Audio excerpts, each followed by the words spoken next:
Tiup dulu, dibaca-bacain apa sih gitu, saya nggak paham. Nah, ini kondisi kelapanya ketika sudah dibelah. Sih. Up. Wah. Udah nih, guys. Nah, ini Saya kalau nonton ini lucu ketawa.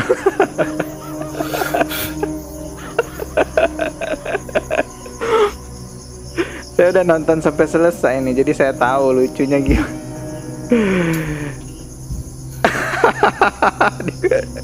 Diguling-gulingin. Lebih empuk, sahabat-sahabat, lebih empuk. Nah, lebih empuk, terus ini dibolong di lubang. Oh. Pakai pisau boleh, pakai apa obeng juga boleh, pakai besi Oke. juga boleh. Itu di lubang begini supaya apa? Supaya bisa masuk ini. Apanya itu? Nah, setelah itu barulah Masukin. kita masukin pakunya. Oh, paku. Kita masukin paku. Assalamualaikum warahmatullahi wabarakatuh. Selamat datang kembali di channel Dodi Septriadi. Subscribe dan juga loncengnya ditekan biar gak ketinggalan video berikutnya yang akan saya upload di channel ini. Teman-teman, kali ini saya akan kembali lagi membahas tentang Samsudin ini ya. Ini berlarut-larut pembahasannya, seakan-akan jadi drama. Semoga cepat selesai ya, jadi terbukti seperti apa sebenarnya. Apakah benar perkataan Marcel Radival itu adalah sebuah fitnaan, atau sebaliknya justru perkataan Marcel Radival itu adalah sebuah hal yang nyata dan itu merupakan kebenaran? Maka memang harus penting ada pembuktian itu. Seharusnya pada saat Marcel Radival datang ke Blitar itu terjadi pembuktian ya. Tapi karena gagal mungkin masalah KTP dan lain-lainnya, oleh karena itu untuk menemukan titik terang, maka harusnya Samsudin harus mendatangi balik Marcel Radival ke Jakarta ya, demi membuktikan semuanya, siapa benar, siapa yang salah, siapa yang fitnah, siapa yang tidak memfitnah. Ya harusnya begitu, tapi nggak tahu Pak Samsudin ini mau atau tidak mendatangi Marcel Radival. Ada beberapa hal yang menjadi catatan dari video-videonya Pak Samsudin yang beredar luas di sosial media. Yang pertama itu pengobatan menggunakan keris petir yang bisa keluar listrik. Apakah itu beneran karena perkara goib listriknya keluar, atau hanya trik sulap yang dijual di toko online? Begitu juga batu merah delima yang dipertontonkan seolah-olah ditarik secara goib lalu ditelan dan itu menyala loh ketika di tangannya.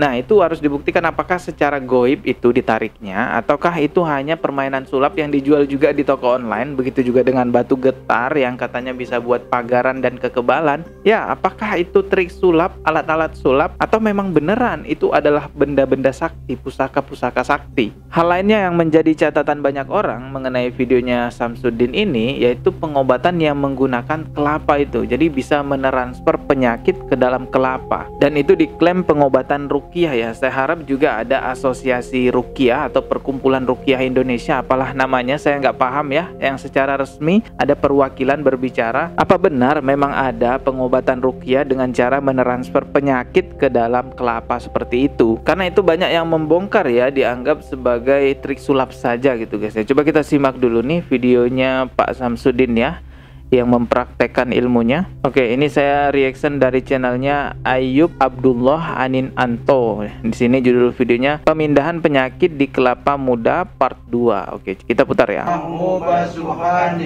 Ya Muhyiddin Aba Muhammadin Sayyidina Syekh Abdul Qadir Jailani Agisni Agisni Agisni wa amidani fi qodoi. Tuh kan ditransfer ke kelapa guys. Tuh penyakitnya seolah-olah ditarik.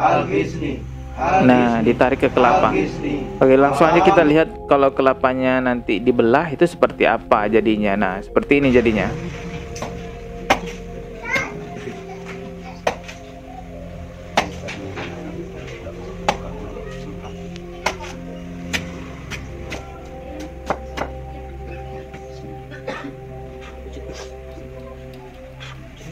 Ditiup dulu, dibaca-bacain apa sih gitu, saya nggak paham. Nah, ini kondisi kelapanya ketika sudah dibelah. Tuh airnya keruh, bahkan ada benda itu ya, besi itu, apa keris atau paku, saya nggak paham. Oh, keris, ada keris guys. Nah, maaf saya batuk. Oke, jelas ya, itu ada keris di dalamnya. Tentu hal ini pernah dibongkar juga sama pesulap merah dan dikatakan bahwa itu hanya trik sulap saja, teman-teman. Coba kita simak sedikit. ya ini saya lihat sih memang energinya nih dari supranaturalnya nih, saya merasakan ada santet yang dikirimkan ke kamu nih. Ini ada beberapa benda di dalam tubuh kamu. Nah, untuk pengobatan ini sih seharusnya ditransfer ke benda lain ya, energi. Ya, kalian bisa simak di channelnya Marcel Radival lebih lengkapnya ya. Coba saya langsung aja percepat di bagian kelapanya dibongkar ya, kelapanya dipecahkan. Sih. Up. Wah, udah nih guys. Nah ini nih, kita tuang isinya. Di tangan gua nggak ada apa-apa ya. Nih tuh, ini lihat. Tuh airnya jadi agak warna merah tuh, kan? Wah, ada benda-benda.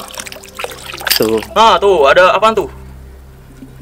Nah seperti itu guys. Bahkan ini juga pernah diperagakan oleh TIJ ya. Kalau TIJ lucu, Bang TIJ ini lucu kalau parodikannya. Teman-teman juga bisa simak di channelnya Bang TIJ. Coba kita putar sedikit ya. Dan waras juga. Saya kalau nonton ini lucu ketawa.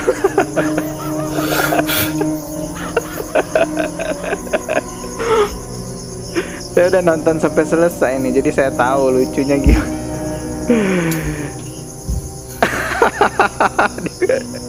Diguling-gulingin. Wah, saya nggak kuat nih nonton lucu. Pokoknya teman-teman kalau mau nonton di channelnya Bang TIJ. Bahkan juga pernah ini diperagakan oleh ini ya, GNS ya. Ini juga dibongkar triknya. Pokoknya begitulah, nempel terus dicongkel gitu ya. Tuh. Dicongkel, terus karena kelapanya muda, jadi lebih empuk, sahabat-sahabat, lebih empuk. Nah, lebih empuk, terus ini dibolong di lubang. Pakai pisau boleh, pakai apa obeng juga boleh, pakai besi juga boleh. Itu di lubang begini supaya apa? Supaya bisa masuk ini. Apanya itu? Nah, setelah itu barulah kita masukin pakunya. Oh, paku. Nah, kita masukin paku. Kita masukin paku. Mohon maaf ada iklan lewat tadi. Nah, gondrong. Jadi ini paku 2 saya masukin. Akan tetapi di dalam sini sudah ada paku, beberapa paku. Terus ada beberapa sudah saya masukin pewarna ya. juga. Tuh, jadi dimasukin pakunya. Biar agak susah.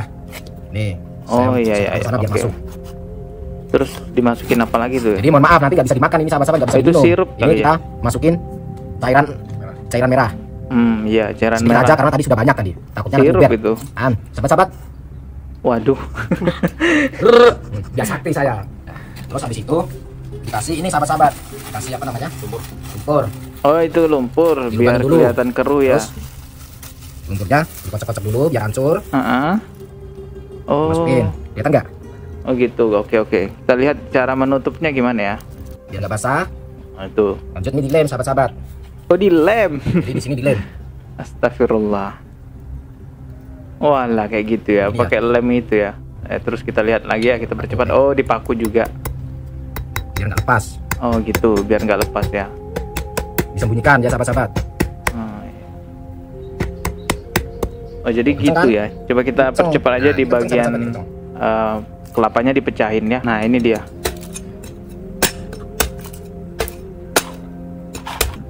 Wah, kita percepat aja, waktunya udah agak lama.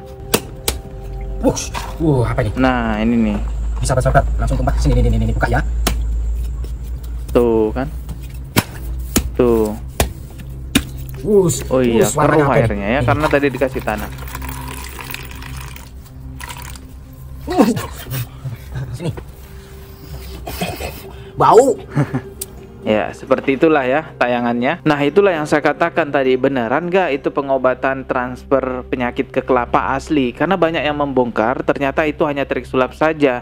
Nah, kalau misalnya dari pihak Samsudin ini mengatakan itu asli, ya tentu harus ada pembuktian juga. Misal kalau yang membongkar hanya Marcel Radival saja, mungkin bisa dikatakan itu fitnah karena satu orang nggak valid kan. Tapi kalau udah banyak orang yang membongkar bahwa itu hanya trik sulap, nah ini kan jadi tanda tanya besar. Bahkan orang yang punya padepokan juga, praktisi ruqyah juga, seperti GNS ikut membongkar bahwa itu hanya trik sulap. Ini benar-benar menjadi tanda tanya besar tentunya. Tapi ini ada postingan guys dari padepokan Nurzat Sejati. Ini undangan untuk Marcel Radival ya, pembuktian ulang kayaknya ya. Coba saya bacakan sedikit aja di bagian ini guys ya. Akan saya undang Dek Marcel untuk klarifikasi dan membuktikan omongan yang beliau sampaikan. Kalau saya menipu, sertakan buktinya. Dan harus ada perjanjian, kalau tidak bisa membuktikan harus siap bertanggung jawab secara hukum dan tutup channelnya. Oh, di sini ada kata-kata kalau saya menipu sertakan buktinya. Ini sebenarnya yang dimaksud menipu ini multitafsir juga. Karena yang disebut penipuan itu kan juga banyak bentuknya, banyak macamnya ya. Begitu juga kerugiannya, banyak macam kerugiannya, tidak hanya berupa materi saja. Contoh nih ya, ada orang buat konten tutorial merakit komputer. Tapi karena orang itu bukan ahli komputer, dia ngasih ilmu asal-asalan. Sehingga yang meniru ilmunya itu jadi rusak komputernya karena dia ngasih ilmunya asal-asalan. Dan ada kesengajaan memberikan informasi yang salah ke publik demi konten semata. Apakah itu termasuk juga penipuan? Apakah itu termasuk penipuan publik? Coba teman-teman tulis di kolom komentar. Begitu juga ya, dalam hal ini ada orang yang buat konten penarikan benda goib, batu merah delima itu ya, yang ditarik secara goib, batu getar yang bisa buat orang kebal namanya, termasuk juga pengobatan yang mentransfer penyakit ke kelapa. Kalau itu terbukti hanya trik sulap saja, pertanyaannya apakah itu juga bisa dikatakan sebagai penipuan publik karena sudah dijadikan konten dan tersebar luas di mana-mana. Kalau atraksi sulap itu ditampilkan untuk hiburan, ya kami senang menontonnya, kami kagum dan terheran-heran ya tentunya. Tapi kalau atraksi sulap ditampilkan dikatakan bahwa itu ilmu karoma, dikatakan bahwa itu adalah mujizatnya solawat dan lain-lainnya. Nah, ini jadi pertanyaan tentunya, apakah ini termasuk penipuan publik apa bukan? Tapi kalau menurut teman-teman gimana? Coba tulis di kolom komentar ya. Semoga ini cepat selesai biar nggak jadi drama yang berkepanjangan teman-teman, dan bisa menjadi pelajaran buat kita semua untuk berhati-hati lagi ketika menonton adegan-adegan yang memperlihatkan kesaktian. Subscribe dan juga loncengnya ditekan biar nggak ketinggalan video berikutnya. Mohon maaf jika ada kata yang salah. Sekian dari saya. Wassalamualaikum warahmatullahi wabarakatuh.